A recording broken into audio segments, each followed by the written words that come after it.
চলতে ফিরতে উঠতে বসতে একটি মাত্র নাম আপনি পাঠ করুন, অঢেল সম্পদের মালিক হয়ে যাবেন। টাকা পয়সা বৃষ্টির মতো আসতেই থাকবে, আপনি কল্পনাও করতে পারবেন না কোন দিক থেকে আল্লাহ রাব্বুল আলামিন আপনাকে টাকা দিয়েছে।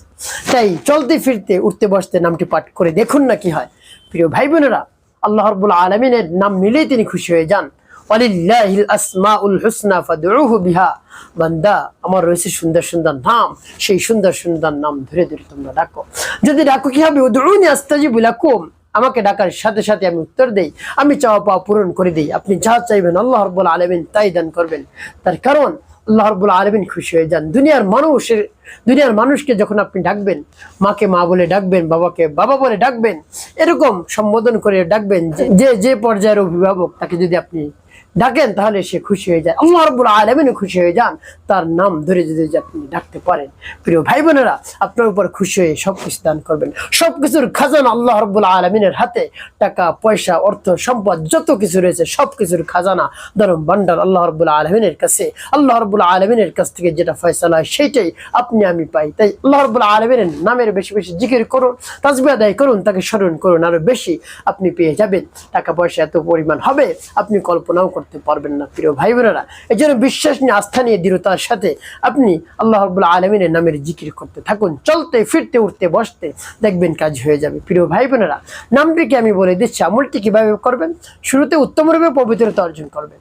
পবিত্রতা অর্জন করে পবিত্র স্থানে দাঁড়িয়ে বসে হাঁটতে চলতে উঠতে বসতে যে অবস্থায় চান আপনি করতে পারেন, কোনো সমস্যা নেই।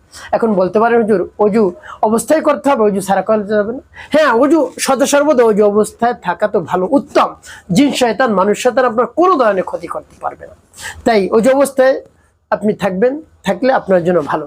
আর যদি না থাকতে পারেন তাহলে সমস্যা নেই, যে আমি অনেক ঝামেলায় থাকি, আমি অজু অবস্থায় থাকতে পারি না। যে সময় আপনি সময় পাবেন সেই সময় আপনি অজু করে নেবেন। প্রিয় ভাই বোনেরা, তবে অজু অবস্থায় আমলটি করতে পারলে ভালো। যদি না পারেন অজু ছাড়া আপনি চালিয়ে যাবেন, নামটি বেশি বেশি পাঠ করবেন। তো যখন আপনি অজু করবেন, এরপরে জীবনের গুনার কথা স্মরণ করে ক্ষমা প্রার্থনা করবেন। আল্লাহ, আমি তো অপরাধী, সবচেয়ে বড় অপরাধী আমি অনেক অন্যায় করেছি, অপরাধ করেছি, আপনি মাফ করে দেন, আপনি আমার অন্তরকে পাক পবিত্র বানিয়ে দেন। এভাবে বলবেন। তারপর 3 বার দুরূদ শরীফ সাল্লাল্লাহু আলাইহি ওয়াসাল্লাম সাল্লাল্লাহু আলাইহি ওয়াসাল্লাম সাল্লাল্লাহু আলাইহি ওয়াসাল্লাম ইস্তিগফার দুরূদ শরীফ পাঠ করা হয়ে গেলে এরপরে আপনি কি করবেন? এরপরে আপনি সেই নামটি পাঠ করবেন। প্রিয় ভাই বোনেরা, যখন পাঠ করবেন এর পূর্বে আল্লাহ রাব্বুল আলামিনকে বলবেন, হে আল্লাহ, আমি তো অভাবী, ঋণগ্রস্ত, হতাশাগ্রস্ত। হে আল্লাহ, রিজিক নিয়ে অনেক টেনশন করতেছি, সম্পদ নাই, অর্থ নাই, কিছু নাই আমার কাছে। চতুর্দিক থেকে আমার উপর বিপদ আর বিপদ।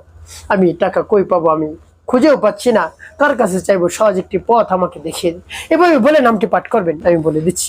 নামটি কতবার পাঠ করবেন এবং নামটি পাঠ করে কি করবেন বলে দিচ্ছি। আগে নামটি বলে নেই।